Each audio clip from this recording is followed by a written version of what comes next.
Hi, నేను మీ లక్ష్మిని అండి. ఈరోజు నేను ఇది 2 పద్ధతుల్లో ఎలా నిల్వ చేసుకోవాలో ఈ కరివేపాకును చూపిస్తానండి. ఈ కరివేపాకు మనకు తెలిసిన వాళ్ళకు చెట్టు ఉన్నా కూడా ఎక్కువ ఇస్తుంటారు. మనకు ఊరు నుండి చుట్టాలు వస్తే కూడా ఊర్లలో చెట్లు బాగుంటాయండి, ఎక్కువ తెస్తుంటారు. ఈ కరివేపాకు రెమ్మలకున్న కరివేపాకు అంతా తీసి వాటర్లో వేసి కడిగి ఒక పొడి బట్ట మీద ఆరబెట్టుకోవాలండి. ఇది మొత్తం తేమ లేకుండా ఆరిపోయిన తర్వాత ఇలాగ పొడి పొడిగా ఆరిపోయిన తర్వాత ఒక డబ్బా తీసుకొని మనం ఆ డబ్బాకు అడుగున ఒక టిష్యూ పేపర్ వేసేసుకుందాం. ఇలాగ టిష్యూ పేపర్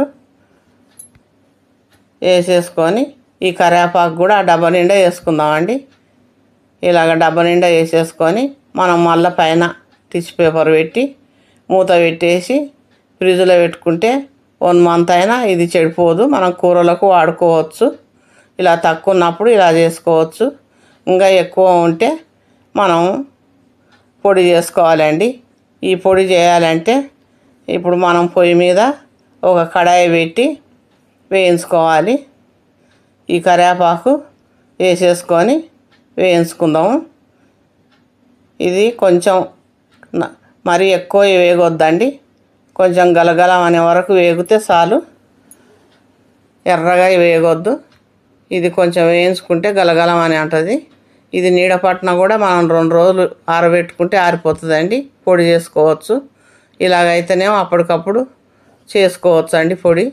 అందుకనే ఇలా చేసుకుంటాము, తొందరగా అయిపోతుంది అని. చూడండి, ఇలా పొడి అయిపోతుంది. ఇలాగ అయిపోయింది. ఇది గలగలం అని సౌండ్ వస్తుంది. ఇది మీడియం ఫ్లేమ్లో ఇలాగా లైట్గా వేయించుకోవాలి. ఇది ఒక బేషన్లో పోసేసుకొని ఆరిపోయిందండి. చూడండి, ఇలా పొడి అయిపోతుంది. ఇప్పుడు మిక్సీలో జార్లో వేసేసి మిక్సీ పట్టుకుందాము. ఇది కొంత వేసేసుకుందాం. ఇది మిక్సీ పట్టిన తర్వాత మిగతాది కూడా వేసేద్దాం. ఇది మొత్తం వేసేసుకుందామండి. ఒక్కసారి అయితే పట్టదు కదా. ఇప్పుడు మొత్తం వేసేసాను నేను. ఇది మిక్సీ పట్టుకుందాము.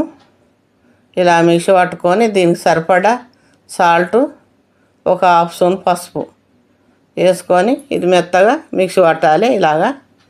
ఇలా మిక్సీ పట్టి ఈ పొడి ఒక బౌల్లో వేసేసుకొని మనం వాడుకోవచ్చు.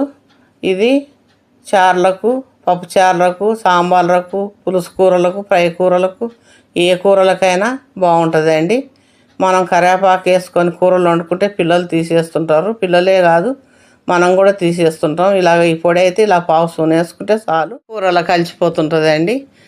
మనకు ఇవి 100 ఆరోగ్య లాభాలు చెప్తారండి కరివేపాకులో. ఇలా పొడి చేసుకున్నా కూడా ఆరోగ్య లాభాలు మనకు అందుతాయి. ఇది చాలా బాగుంటుంది ఇలా చేసుకుంటే. ఇది ఒక సీసా తీసుకొని నిల్వ చేసుకుందాం. ఇలాగ నిల్వ చేసుకుంటే ఇది 1 సంవత్సరం అయినా చెడిపోదండి. ఇది మూత పెట్టేసి మనం ఫ్రిడ్జ్లో పెట్టుకోవాల్సిన అవసరమే లేదు, బయట అయినా పెట్టేసుకోవచ్చు. 1 సంవత్సరం దాకా నిల్వ ఉంటుంది. ఇదైతే 1 నెల నిల్వ ఉంటుంది. మనం ఎక్కువ ఉన్నప్పుడు ఇలా చేసుకోండి.